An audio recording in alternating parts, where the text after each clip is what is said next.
Hey, hello. Balik lagi di channel Spoiler Moon dan kita akan bahas lagi kelanjutan dari part sebelumnya. Di part sebelumnya, Sofan akhirnya diminta untuk mencari informasi di kota bersama dengan King Yun, Sange, dan juga Yulin. Tapi saat mereka hendak kembali untuk melapor, Yulin menghentikan mereka, lalu kemudian membawa Sofan pergi ke tengah hutan. Lalu apa yang akan mereka lakukan nanti? Mungkinkah akan ada hubungannya dengan asmara di antara mereka berdua? Oke, mari kita dengarkan aja di part kali ini, part 167. Lalu part kali ini Anda ambil dari bab 864 sampai dengan 868. Dan sebelum lanjut, sedikit pengumuman bahwa besok Selasa bonusan libur dulu. Ane mau mudik dan mau ketemu sama keluarga di kampung utamanya. Jadi nanti kita akan jumpa lagi di hari Kamis. Oke, kembali ke cerita. Sebelum kita melihat Sofan dan Yulin yang ada di tengah hutan nanti, kita akan pergi ke istana Raja Kota dulu untuk melihat yang ada di sana. Jadi, kabar tentang penyakit pangeran itu hanya karangan belaka? Tanya seorang pria paruh baya yang kini duduk di tengah sambil menikmati secangkir teh. Dia bertanya pada seorang pria muda yang duduk di depannya. Perdana Menteri, katakan padaku, rencana apa yang sebenarnya sedang ingin kau mainkan? Pria muda itu ternyata adalah Perdana Menteri yang tidak lain adalah salah satu jenius di Zhongzhou, yang mana bakatnya itu bisa mengimbangi 9 Raja Pedang. Dia kini diberi tanggung jawab sebagai Perdana Menteri di ibu kota kekaisaran. Namanya adalah Baili Jingwei.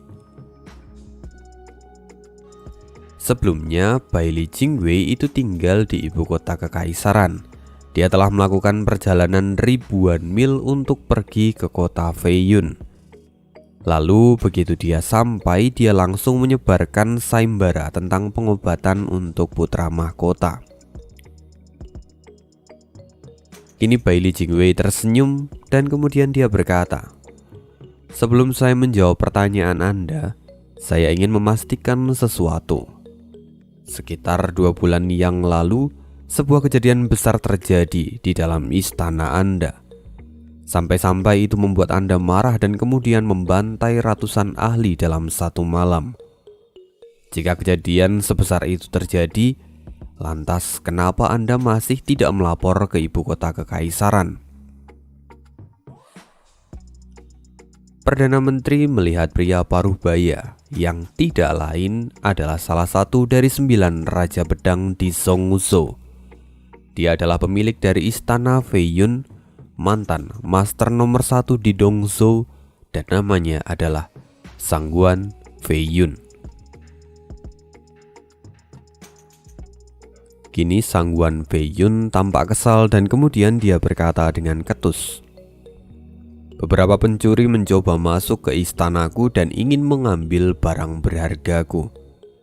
Ini sesungguhnya adalah masalah kecil, jadi aku bisa mengatasinya sendiri.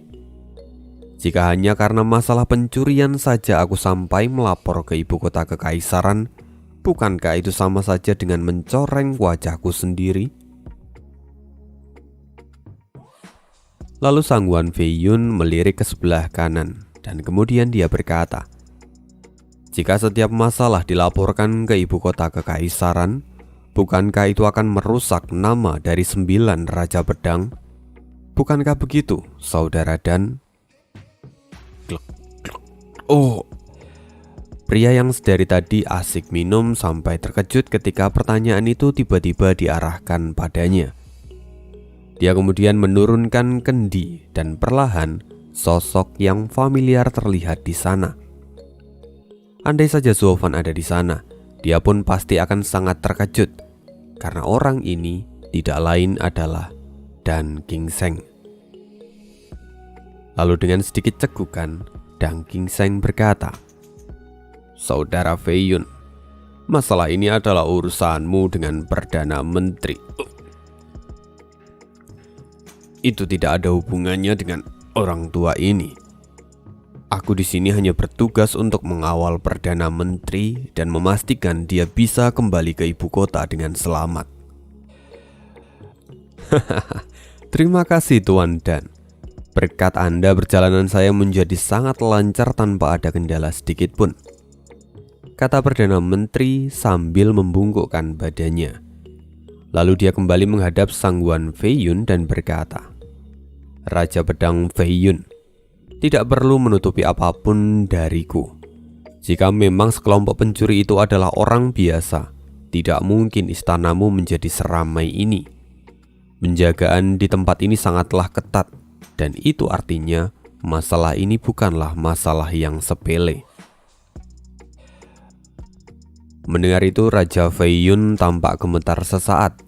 Dia masih menyembunyikan semua rasa khawatirnya dengan wajah tenang yang dia miliki. Tapi Perdana Menteri kembali berkata, "Sebenarnya tanpa Anda mengatakan apapun, saya sudah tahu kebenaran dari semua ini. Saya tahu bahwa sekarang yang datang adalah keluarga Sangguanmu. Mereka datang untuk mengambil harta Dongzhou yang Anda bawa pergi. Pedang suci yang merupakan pusaka luar biasa di setiap benua bagian. Sejujurnya saya sangat berterima kasih karena Anda membawanya ke wilayah kami. Andai saja para tetua mengetahuinya, pasti mereka akan sangat bangga pada Anda. Sebagai pengganti mereka, saya sangat mengucapkan banyak terima kasih untuk dedikasi Anda." Raja Pedang Fei Yun masih tidak bisa mengatakan apapun. Dia tampak tidak menyangka bahwa semua itu ada di dalam pengawasan Perdana Menteri Bai Li.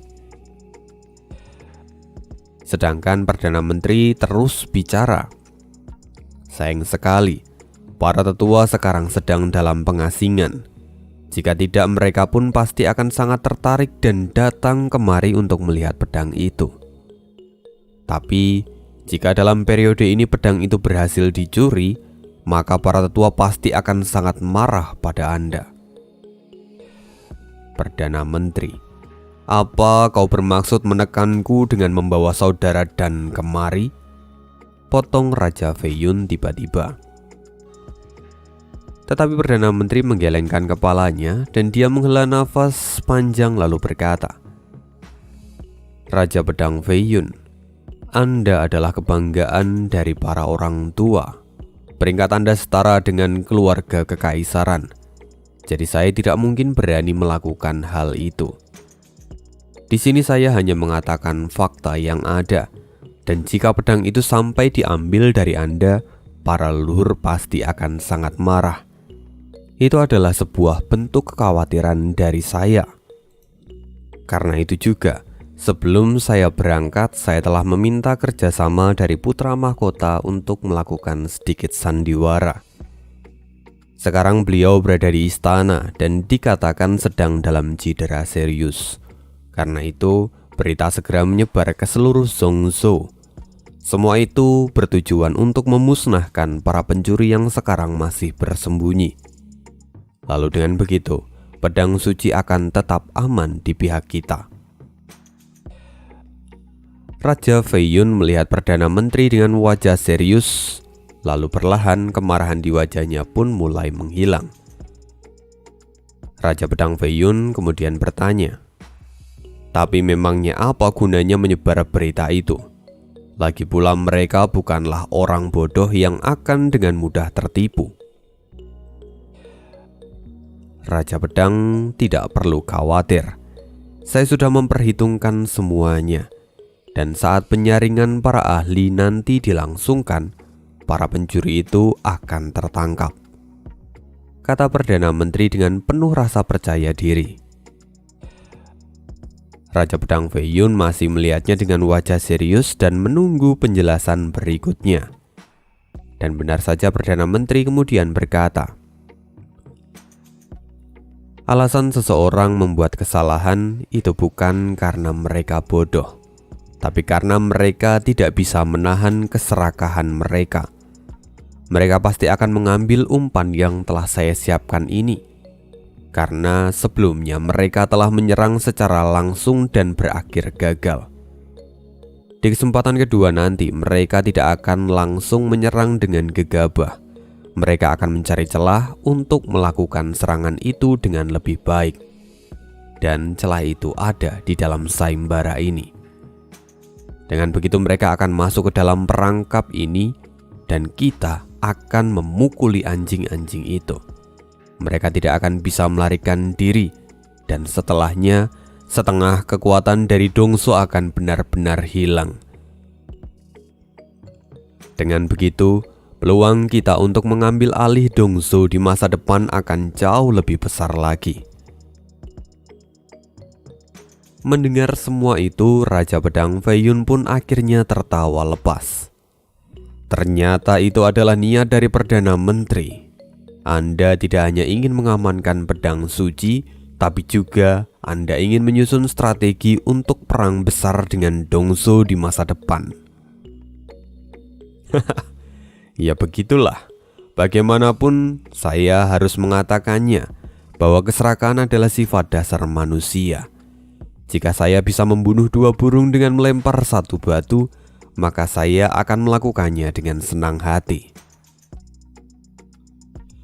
Dan mendengar itu Raja Pedang Feiyun pun merenung sebentar, lalu kemudian menganggukkan kepalanya. Perdana Menteri memang memiliki mutiara kebijaksanaan. Saya benar-benar mengaguminya. Hanya saja, di keluarga Sangguan tidak memiliki bakat alkemis, jadi mereka mungkin tidak akan mengikuti acara ini. Mereka akan tetap mengikutinya. Lagi pula bagi mereka ini adalah jalan yang paling halus untuk melakukan serangan kedua. Selain itu sekarang, dalam beberapa hari ke depan, tolong Anda cabut semua larangan di kota dan tarik kembali semua penjaga yang berpatroli. Saya berjanji bahwa dalam waktu setengah bulan ke depan, semua tikus-tikus itu akan tertangkap di tangan saya. Raja Pedang Feiyun berpikir untuk sesaat, lalu kemudian mengangguk dan menyetujuinya. Ketika Perdana Menteri melihat respon dari Raja Pedang, dia pun langsung tersenyum. Lalu setelahnya dia teringat akan sesuatu dan dia berkata, "Raja Pedang, saya dengar bahwa ada pemandangan yang indah di dalam istana Anda. Bisakah saya juga melihatnya?"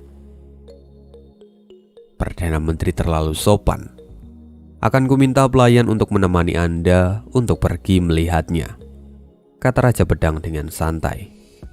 Perdana Menteri pun segera membungkuk dan mengucapkan terima kasih. Lalu Perdana Menteri menoleh ke arah samping dan bertanya, "Tuan Dan, apakah Anda mau menontonnya bersamaku?" Orang tua ini hanya tertarik pada puisi, kaligrafi, lukisan, serta anggur. Karena itu Perdana Menteri, pergilah tanpa aku," kata Dan King Sen dengan acuh tak acuh. Setelah itu seorang pelayan kemudian datang dan menemani Perdana Menteri untuk menonton keajaiban itu. Jadi yang tersisa di dalam ruangan itu hanyalah Dan King Sen dan juga Raja Pedang Feiyun. Kini Feiyun tampak menghela nafas dan kemudian berkata, "Saudara Dan, kamu pasti juga sudah menyadarinya bahwa meski orang-orang dari ibu kota kekaisaran memperlakukan kita dengan baik, tapi sebenarnya mereka juga menempatkan beberapa mata-mata di wilayah kita. Itu juga adalah alasan kenapa Perdana Menteri bisa datang begitu cepat. Benar-benar sungguh itu menggelikan. Memberi gelar 9 Raja Pedang pada kita dan ternyata itu hanyalah gelar kosong dari para kacung." Mendengar itu Dan King Sen menggelengkan kepalanya dan menghela nafas panjang. "Sesungguhnya aku tidak peduli apakah mereka menempatkan mata-mata atau tidak di wilayahku. Selama orang-orangku bisa hidup dengan damai, aku sungguh tidak peduli. Kamu memang seorang idealis yang puas dengan keamanan wilayahmu saja. Kau bahkan tidak peduli dengan nama Raja Pedang yang kau sandang. Tapi aku datang ke tempat ini karena aku ingin mengikuti sisi yang kuat dan kemudian membangun kekuatanku sendiri di dunia. Lalu suatu hari nanti, aku akan membawa pedang suciku dan menjadi penguasa di Dongzhou. Dan King Shen menatapnya dalam-dalam lalu mencibir. Penguasa Dongzhou? Jangan berdelusi. Suatu hari seluruh benua akan menjadi milik dari Kekaisaran Bintang Pedang. Paling banyak, kau hanya akan mengelola sebuah wilayah kecil, dan kau tidak akan bisa menyebut dirimu sendiri sebagai penguasa seperti yang kau impikan. Kau terlalu pesimis, tapi aku tidak. Aku tidak akan menyerah dan aku pasti akan melakukannya, kata Raja Pedang Fei Yun dengan penuh ambisi. Oke, mari kita kembali ke sisi Zhou Fan. Tapi sebelumnya, sekali lagi besok Selasa bonusan libur ya lur. Ane mau mudik dulu dan Ane sengaja taruh pengumuman di tengah biar dinotis. Thank you. Di kedalaman hutan, dua sosok melesat di antara pepohonan dengan kecepatan tinggi. Setelah beberapa saat akhirnya mereka berhenti, dan dua orang itu tidak lain adalah Yulin dan Zhou Fan. Zhou Fan kini pura-pura bingung dan wajahnya tampak polos. Dia bertanya pada Yulin, "Saudara sepupu, apakah ada yang aneh? Aku bahkan belum melihat apapun sampai sejauh ini." Yulin masih tampak menahan semua amarahnya dengan sangat terapi. Dia tersenyum dan berkata, "Saudaraku, aku sebelumnya melihat para penjaga istana itu pergi ke arah sana. Tapi aku tidak bisa pergi lebih jauh untuk memeriksanya. Jadi bisakah kamu pergi ke sana untuk memeriksanya? Jika nanti kamu bertemu dengan mereka, cukup katakan bahwa kamu sedang melihat pemandangan dan tidak sengaja menemukan tempat itu. Aku yakin tidak akan ada masalah yang terjadi padamu." "Oh, benarkah? Tapi aku sama sekali tidak melihat jejak orang yang lewat di sekitar sini," kata Zhou Fan dengan memasang wajah sedikit cemberut. Dia tampak menoleh ke kanan dan ke kiri seperti orang yang ketakutan. Tapi Yulin kemudian berkata, "Cobalah lihat lebih dekat lagi. Kamu pasti bisa menemukan jejak mereka. Jika kamu melakukan ini, kamu akan memberikan kontribusi yang besar pada paman." Jika memang begitu, maka aku tidak akan ragu untuk menanggung beban ini," kata Zhou Fan yang kemudian langsung maju selangkah demi selangkah. Melihat hal ini, Yulin menyeringai. Dia perlahan mundur sampai Zhou Fan ada di depannya. Tatapan Yulin kini tampak sangat dingin, lalu dipenuhi dengan rasa haus darah. Tanpa basa-basi, Yulin menarik lengan kanannya dan melepaskan pukulan ke arah Zhou Fan. Jujur saja Zhou Fan terkejut, meskipun dia itu tahu niat busuk di balik semua ini.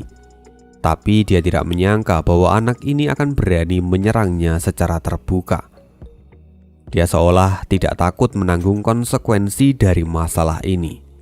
Karena pada akhirnya jika Zhou Fan sampai mati, maka tidak akan ada lagi orang yang bisa melindungi mereka dari penjaga istana. Zhou Fan kini tampak mengerutkan keningnya. Dia ragu apakah dia harus menghindar atau justru malah menerima pukulan ini. Dia itu bukannya takut akan mati. Bahkan dia tahu kalau pukulan ini tidak akan membahayakan dirinya sama sekali. Lagi pula fisiknya sendiri sudah setara dengan ahli di ranah Soul Fusion. Jadi dia tidak akan mungkin terluka hanya karena pukulan dari anak kecil. Tapi Jika dia tidak menghindar dan terkena pukulan ini, bagaimana dia harus bereaksi? Sofan benar-benar merasa dilema. Dia bahkan tidak memikirkan keselamatannya sendiri sekarang, tapi lebih pada apakah dia harus menerima pukulan ini atau tidak, dan bagaimana dia harus berekspresi setelahnya. Sungguh sangat konyol sekali. Andai saja Yulin tahu apa yang Sofan pikirkan, dia pasti akan muntah darah karena merasa dia bodoh. Sofan tertegun sejenak. Dia bisa merasakan bahwa pukulan itu cukup ringan dan ditujukan hanya untuk memberikan luka pada ahli di ranah visi dewa. Tapi itu tidak ditujukan untuk membunuh. Karena itu pada akhirnya Sofan memutuskan untuk mengikuti skenario dari bocah ini. Setelahnya pukulan itu mendarat ke punggung Sofan dan dia segera menggigit lidahnya supaya darah keluar dari mulutnya. Lalu Sofan pun terpental. Tubuhnya berputar-putar sampai dia tersungkur. Kini darah mengalir dari sudut mulutnya dan membasahi tanah. Sofan pura-pura pingsan dan dia tidak bergerak sama sekali. Melihat hal ini, Yulin tampak menyeringai dan memandang Sofan dengan penuh ejekan. Katak bodoh. Aku sudah memberimu peringatan untuk menjauhi King Yan sebelumnya.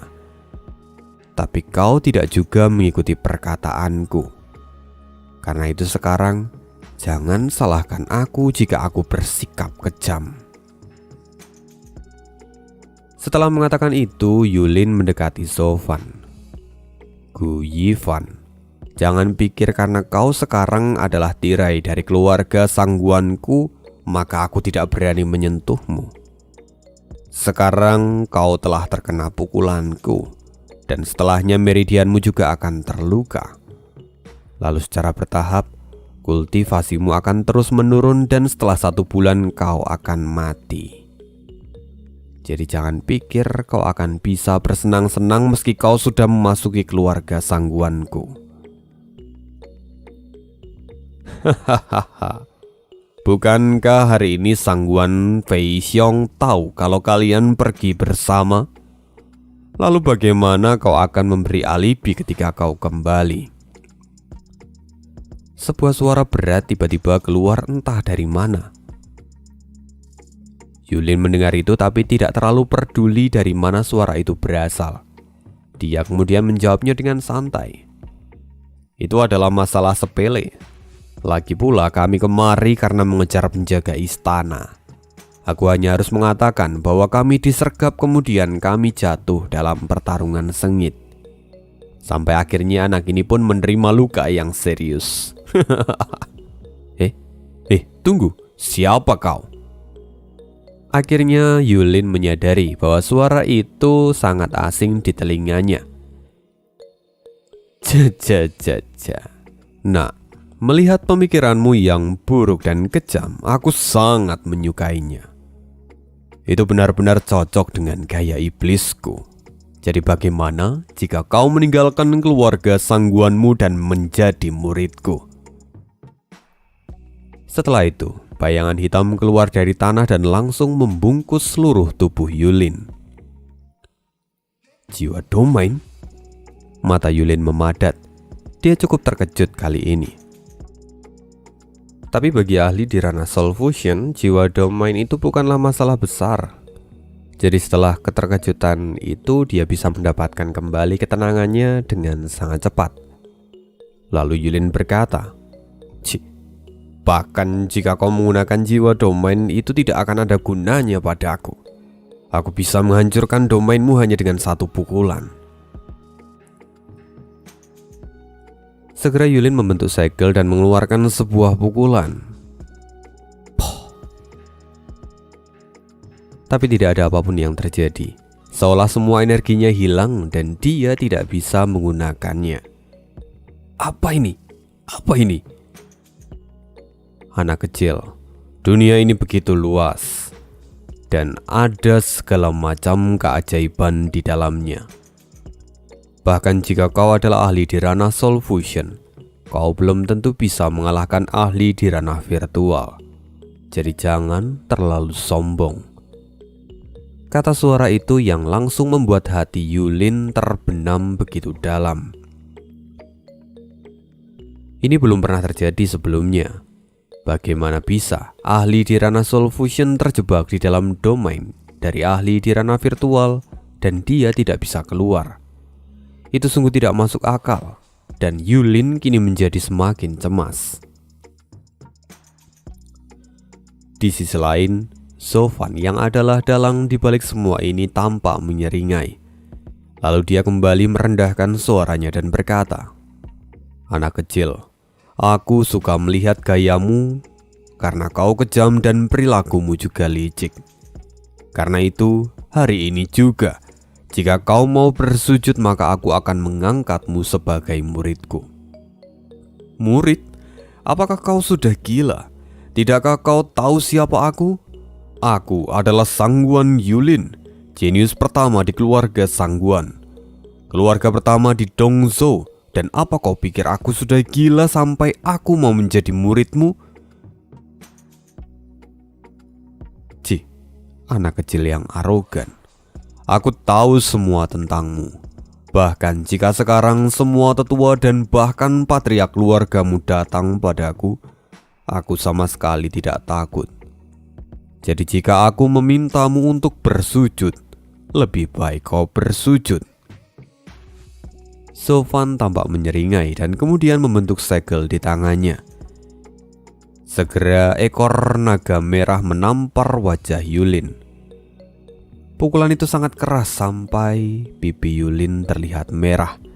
Giginya terlepas dan darah menyembur keluar dari mulutnya. "Kamu, apa yang kamu lakukan? Kenapa kau memukulku?" kata Yulin yang kini badannya gemetar. "Aku hanya memberimu sedikit pelajaran, karena aku tidak suka ada yang bersikap arogan padaku. Jadi jangan salahkan aku akan hal ini." Sofan kembali membentuk segel di tangannya dan ekor jiwa naga merah kembali menampar wajah Yulin. Kembali gigi Yulin terlepas dan wajahnya memerah lagi, dengan darah kini yang terus mengalir dari sudut bibirnya. Yulin benar-benar kesakitan sampai tubuhnya gemetaran.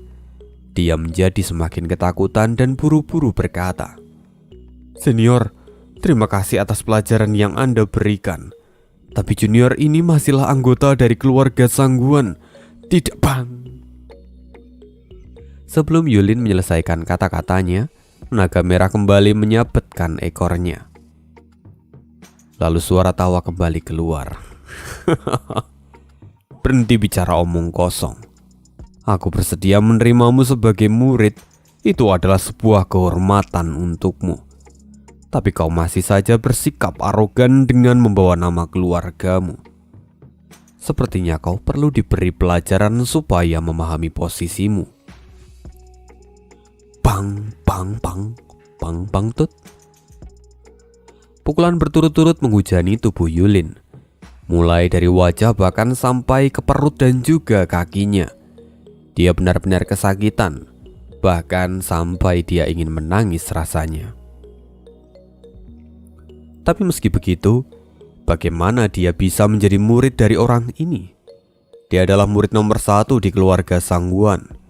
Tidak mungkin dia menjadi murid dari seorang yang bahkan tidak diketahui asal-usulnya.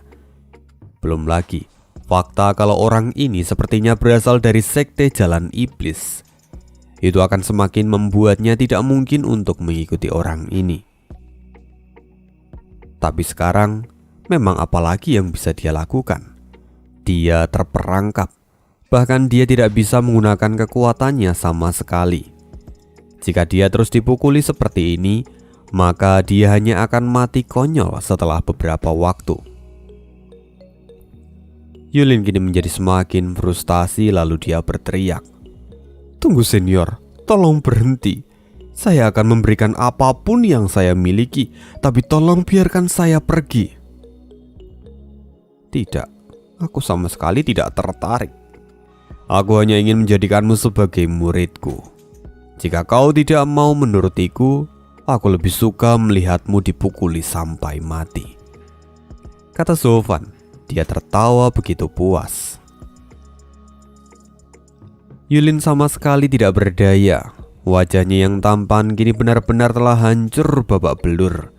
Seluruh tubuhnya sakit dan dia benar-benar ingin menjerit. Sampai akhirnya Yulin tidak kuat lagi.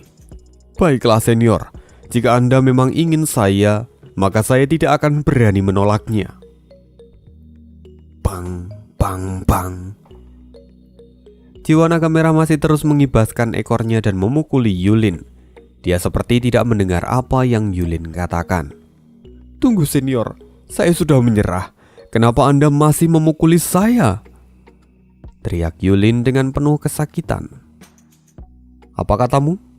Sepertinya aku sudah terlalu tua sampai aku tidak bisa mendengar suaramu, kata Sofan dengan santai. Wah, nenek beruang. Mata Yulin terbelalak. Dia benar-benar seperti dipermainkan sekarang. Pukulan demi pukulan terus berlanjut dan Yulin terus memuntahkan darah dari mulutnya. Lalu seluruh tubuhnya juga sudah babak belur saat ini. Yulin tidak kuat menahan semua rasa sakit dan siksaan itu. Sampai akhirnya dia menangis dan memohon. Senior, tolong berhentilah. Saya bersedia menjadi murid Anda. Jadi mengapa Anda masih memukuli saya? Hah? Kenapa? Karena itu sangat menyenangkan dan menyegarkan, kata Sofan sambil tertawa. Mendengar itu Yulin benar-benar menjadi semakin kesal. Dia sadar bahwa orang ini hanyalah psikopat gila. Dia hanya mencari-cari alasan untuk memukulinya. Tapi jika ini terus berlanjut, maka dia akan semakin terluka. Karena itu Yulin sekali lagi berkata, Senior, tolong berhentilah memukuliku. Jika Anda memang ingin memukuli seseorang, sebelumnya saya telah membawa seseorang kemari. Jadi mengapa Anda tidak menyiksa dia saja? Oh, orang itu. Dia sebelumnya telah terluka olehmu, tapi kemudian dia bangun dengan wajah kebingungan. Sepertinya dia sedang mencarimu. Lalu dia pun mulai pergi dan mencari di sekeliling tempat ini. Senior, kenapa Anda melepaskan anak itu? Kenapa? Bukankah sudah jelas karena dia terlalu lemah. Bakatnya pun sangat buruk. Selain itu aku sedang mencari murid. Jika aku mengangkat anak seperti itu, dia hanya akan mati sebelum aku memulai pelatihannya. Lagi pula, jika anak seperti itu yang mewarisi jubahku, maka aku pun tidak akan mau, kata Sofan sambil tertawa. Yulin kini semakin frustasi. Senior, apakah Anda benar-benar ingin mengangkat saya sebagai murid Anda? Jika memang begitu, kenapa Anda mempermainkan saya seperti ini? Jika ini terus berlanjut, maka saya bisa mati di tangan Anda. Oh, Sofan pun menghentikan ekor dari jiwa naga merah. Dia kemudian berkata, ya, maafkan aku. Sepertinya aku sedikit terlalu bersemangat, kata Sofan sambil tertawa dan tanpa rasa bersalah sedikit pun. Mendengar itu Yulin hanya bisa mencibir di dalam hatinya. Bagaimana mungkin kau akan memiliki murid jika kau terus memukuli muridmu seperti ini? Mereka semua pada akhirnya akan mati. Akhirnya setelah pukulan itu berhenti, Yulin pun bisa bernafas untuk sejenak. Tapi Sofan masih belum puas. Dia kemudian berkata, baiklah, sekarang kita akan mulai upacara pengangkatan murid. Jadi bersujudlah 100 kali sebagai tanda kebaktianmu. 100 kali? Wajah Yulin tampak pahit. Jika kau tidak melakukannya, maka aku tidak bisa menganggap kau tulus dalam mengabdi orang tua ini. Mendengar itu Yulin hampir muntah darah. Tapi dia segera menginterupsi. Senior, biasanya murid hanya akan bersujud sebanyak 3 kali sebagai tanda kebaktian mereka. Tapi kenapa Anda meminta saya melakukannya sebanyak 100 kali? Oh, tentu aku punya alasan untuk hal itu. Dan memang benar bahwa 3 kali sujud itu adalah tanda bakti seorang murid pada gurunya. Tapi 97 kali itu adalah tanda baktimu pada para seniormu yang telah gugur. Setidaknya sebagai junior kamu harus menghormati mereka. 1 kali sujud untuk setiap orang, dan itu akan menghibur arwah mereka. Mendengar itu mata Yulin memadat. Dia sampai mengutuk di dalam hati. 97 orang mati di tangan orang ini. Dia gila. Tapi kini tubuh Yulin sudah semakin lemah. Perlahan dia mulai kehilangan semua kekuatannya dan pandangannya pun mulai buram. Sampai akhirnya dia pun tumbang. Matahari kini sudah terbenam, digantikan oleh cahaya bulan yang indah. Cahaya itu menerobos dedaunan dari pepohonan di sekitar, lalu jatuh ke wajah pria yang kini sudah babak belur. Wajahnya bengkak seperti kepala babi yang memar. Lalu perlahan orang itu kembali mendapatkan kesadarannya dan mulai membuka mata. Di mana aku? Apa yang terjadi sebelumnya? Dia masih tampak linglung sampai semua ingatannya pun kembali dan wajahnya langsung terkejut lalu dia berteriak, "Nenek beruang, di mana orang tua cabul itu?" Mata pemuda ini segera memeriksa sekeliling tapi dia tidak menemukan apapun. Itu pasti ilusi. Aku yakin semua itu tadi pasti hanya ilusi. Mungkin aku hanya bermimpi di siang bolong, kata pria itu yang kemudian tertawa. Peletak. Tiba-tiba sebuah batu langsung menghantam kening pria itu dengan suara keras. Itu sangat sakit. Dia sampai memegangi kepalanya dan air mata pun mengalir dari kedua bola matanya. Oh muridku yang terkasih, siapa yang baru saja kau panggil sebagai orang tua cabul? Suara itu kembali keluar dan segera membuat pria muda itu menggigil ketakutan. Pria muda itu tidak lain adalah Yulin. Dia langsung meratap dan berkata, "Guru, murid tidak akan berani. Saya hanya mengutuk orang yang ada di istana Feiyun. Mereka adalah sekelompok orang tua cabul yang menyebalkan." Yulin mencoba untuk mencari alasan. Sofan benar-benar tertawa di dalam persembunyiannya. Dia bisa melihat sikap konyol dari anak ini. Lalu kemudian dia kembali berkata, "Oh muridku, kamu bisa menghujat mereka, tapi mereka juga hanya menjalankan tugasnya saja. Pada akhirnya kau harus berterima kasih pada mereka, karena jika mereka tidak melakukan penjagaan, maka yang akan mengurus kalian langsung adalah Raja Pedang, dan kau tidak akan pernah selamat karena itu." Baiklah untuk sekarang, sepertinya kau masih sangat lemah. Karena itu mari kita tunda upacara pengangkatan murid. Sekarang kau tidak perlu bersujud dan kita akan lakukan saja di lain hari, kata Sofan dengan santai. "Benarkah guru? Terima kasih banyak guru," kata Yulin dengan penuh antusias. Meski sebenarnya dia terus mengutuk di dalam hatinya. Itu tentu saja benar. Tapi meski upacara ini ditunda, tapi kau tetap berstatus sebagai muridku. Karena itu kau tidak diizinkan untuk bersikap tidak sopan. "Tentu saja guru. Yakinlah, saya tidak akan bertindak buruk," kata Yulin dengan sungguh-sungguh. Sofan tidak bisa menahan diri untuk menghela nafas di dalam tempat persembunyiannya. Dia benar-benar bisa membaca semua tingkah laku Yulin. Tapi masalah belum selesai.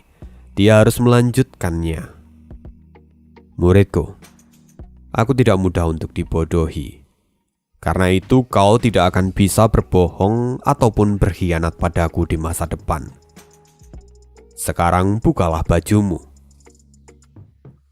"Tunggu guru, apa yang Anda inginkan?" kata Yulin dengan wajah terkejut. Dia sebelumnya telah melihat kengerian hobi gurunya itu. Dia tidak ingin menjadi korban lagi dengan cara yang berbeda. Tapi Sofan bisa melihat itu dan kemudian tertawa terbahak-bahak. Tidak perlu khawatir. Meski aku memiliki temperamen iblis dan kebiasaanku buruk, tapi aku bukan pecinta sesama jenis. Jadi lakukan saja apa yang kuminta. Mendengar itu, Yulin tidak punya pilihan lain selain membuka bajunya. Kini tubuhnya terlihat penuh dengan luka dan memar. Itu sungguh membuat hatinya merasa teriris. Sekarang coba gunakan Yuan Limu, kata Sofan. Setelah mendengar itu, Yulin langsung memobilisasi kekuatan spiritualnya. Lalu di dada Yulin segera muncul 4 buah tulisan berwarna emas. Ini apa yang terjadi? Mata Yulin memadat dan dia tampak panik. Itu adalah tanda bahwa kau menjadi muridku. Cara ini memang tidak banyak digunakan, tapi setiap orang yang menjadi muridku akan selalu memilikinya. Lalu di masa depan, kau akan pergi bersamaku untuk mengelilingi dunia. Jadi lupakan niatmu untuk menjadi patria keluarga Sangguan, karena mereka tidak akan mentolerir tanda itu di dalam tubuhmu. Bahkan jika kau adalah jenius sejati pun, kau akan dibuang. Mendengar itu, wajah Yulin langsung menjadi muram dan dia pun berteriak, "Guru, Anda benar-benar menghancurkan saya. Bahkan jika menjadi murid Anda itu adalah sebuah kehormatan, tapi keluarga Sangguan adalah segalanya bagi saya. Anda tidak bisa mengambil mereka dari saya begitu saja. Setidaknya biarkan saya memimpin keluarga Sangguan dan saya akan berjanji saya akan memberikan setengahnya untuk Anda." "Oh, apa maksudmu?" "Guru, jika saya menjadi patria keluarga Sangguan, maka setengahnya akan menjadi milikmu. Lagi pula Anda adalah guruku," kata Yulin dengan wajah serius. "Oh, benarkah? Jika pamanmu sampai mendengar ini, dia pasti akan sangat murka padamu. Tapi aku menyukainya." Sofan segera membentuk segel di tangannya, lalu segera keempat huruf di dada Yulin pun hilang seketika. "Muridku yang baik, sebaiknya kau mengingat semua yang kau katakan hari ini. Kau juga harus mengikuti semua perintah gurumu ini. Jika tidak, maka tidak hanya 4 huruf itu yang akan muncul di dadamu, tapi kau juga tidak akan bisa hidup lagi di dunia ini." "Guru, apa maksud Anda?" "Muridku, asal kau tahu, jika 4 huruf itu aktif dan kau menggunakan kekuatan Yuan Limu, dalam beberapa waktu ke depan tubuhmu akan mulai kelebihan beban lalu meledak seperti bom daging. Tubuh fisikmu akan hancur dan jiwamu pun akan ikut melebur. Kau bahkan tidak akan punya tempat untuk dimakamkan." "Mustahil. Bagaimana itu bisa terjadi?" "Mustahil? Tidak ada yang mustahil bagi orang tua ini. Memangnya bagaimana cara para seniormu mati sebelumnya? Sebagian dari mereka mati karena tubuh mereka meledak," kata Sofan sambil menyeringai. "Sekarang cobalah gunakan Yuan Limu di tangan kananmu." Yulin segera mengikutinya tanpa banyak bertanya. Lalu segera huruf emas muncul di lengan kanannya. Lalu pilar api emas muncul juga di sana. Dalam hitungan detik, tendon di lengan kanannya pun meledak dan darah menyembur keluar. Kini tangan kanan Yulin terkulai tak berdaya. Mata Yulin kesakitan sekaligus terkejut. Dia nampak tidak percaya dengan semua hal itu. Dia kini sedang membawa bom di dalam tubuhnya, dan itu bisa membunuhnya kapan saja. Yulin pada akhirnya sadar akan posisinya. Melihat hal ini, Sofan pun kemudian tertawa. "Muridku, aku sudah berbelas kasih padamu. Aku hanya memberimu setetes dari kekuatan api emas milikku. Jadi jika kamu tidak patuh, maka kau bisa menebak hasilnya." "Guru, murid tidak akan berani. Saya pasti akan selalu mendengarkan ucapan guru. Saya harap guru mau berbelas kasih dan mengangkat kutukan ini dari saya." Yulin kini sangat ketakutan. Lalu Yulin segera berlutut menyembah Sofan. Dan melihat hal ini, Sofan pun tampak puas lalu berkata, "Bagus. Untuk sekarang kamu harus memberitahu tujuan dari keluarga sangguanmu datang ke kota Feiyun." Yulin agak terkejut, tapi akhirnya dia menghela nafas panjang dan mulai bercerita. Jadi begitu. Jadi pedang suci milik Dongzhou dibawa ke Songzhou oleh sangguan Feiyun. Tidak heran kenapa keluarga sangguanmu sampai memberanikan diri datang ke wilayah musuh. Yulin kini tampak heran. "Guru, bukankah Anda tahu segala sesuatunya tentangku? Lantas kenapa Anda masih menanyakan niat dari kami?" "Aku memang tahu segala sesuatu tentangmu dan keluargamu. Tapi aku tidak tahu tentang niatmu datang ke tempat ini. Karena itu, kuharap kau mengatakan semua itu dengan jujur." "Tentu saja, Guru. Saya tidak mungkin berani menyembunyikan apapun," kata Yulin dengan ketakutan. Sofan tahu benar bahwa Yulin tidak akan berani berbohong. Lagi pula, seorang yang nyawanya ada di ujung tanduk tidak akan berani berdusta. Apalagi orang seperti Yulin yang jauh lebih mencintai nyawanya sendiri. Lalu setelahnya Sofan kemudian berkata, "Muridku, jika pada akhirnya aku menginginkan pedang suci itu, apakah kau juga akan memberikannya padaku?" "Guru, Anda tidak perlu bertanya. Jika Anda memang menginginkannya, maka saya akan memberikannya sebagai ganti anugerah hidup yang Anda berikan pada saya," kata Yulin sambil membungkuk dengan tulus. Melihat hal itu, Sofan langsung tertawa. "Tidak buruk, kau cukup baik dalam hal menilai sesuatu. Sekarang aku lebih bisa mempercayaimu dan aku akan memberimu tugas yang penting." "Tugas penting? Tugas apa itu?" "Aku akan mengatakannya saat waktunya telah tiba. Sekarang kembalilah dan hiduplah di keluarga sangguanmu dengan damai." "Baik, Guru." Setelah mengatakan itu, Yulin kembali menunduk dan memberi hormat. Suasana di sekitar berubah menjadi hening. Yulin bertanya-tanya, "Guru, apakah Anda masih di sana? Guru?" Tidak ada jawaban satupun. Kini hanya ada suara angin yang melewati dedaunan di sekitar. Sial. Dia benar-benar sudah pergi sekarang. Yulin kini sungguh tampak tertekan. Dia harus mengorbankan semuanya dan menjadi pengkhianat untuk menyelamatkan hidupnya sendiri. Dia sudah tidak punya pilihan lain lagi. Dan akhirnya, dia pun segera bergegas untuk kembali. Di sisi lain, Sofan masih melihat Yulin dari dalam kegelapan. Dia perlahan muncul dan kemudian tersenyum. "Sepertinya kali ini aku mendapatkan pion yang bagus. Dengan keberadaannya, aku bisa membalikkan keadaan dengan mudah." Sofan pun tertawa dan kemudian dia perlahan mulai menghilang. Dia pergi dari sana. Oke, sekian dulu spoileran kali ini. See you di next video. Dan untuk rekan-rekan yang juga mau mudik, hati-hati di jalan.